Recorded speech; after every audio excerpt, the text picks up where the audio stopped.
దేశ రక్షణ అవసరాల కోసం దాదాపు 200 విమానాలు సమకూర్చుకోవడానికి కేంద్రం సన్నాహాలు చేస్తోంది. వీటిని భారత్లోనే తయారు చేస్తూ వాటి సాంకేతికతను బదలాయించేలా షరతు మాత్రం పెట్టింది. ఇప్పుడున్న పరిస్థితుల దృష్ట్యా వీటిని త్వరితగతిన కొనుగోలు చేయడానికి కేంద్రం అడుగులు వేస్తోంది. అవసరాలకు తగినన్ని లేకపోవడంతో వాయుసేన గత కొంతకాలంగా వీటిని సమకూర్చుకోవడానికి ప్రణాళికలు వేస్తున్నా అవి సాకారం కాలేదు.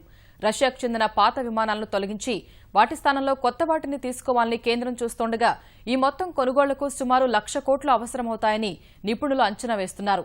ఫ్రాన్స్ నుంచి కొనుగోలు చేసే రఫేల్ యుద్ద విమానాల సంఖ్య 126 నుంచి 36కు తగ్గిపోవడంతో వాటిని భర్తీ చేయాలని వాయుసేన యోచిస్తోంది.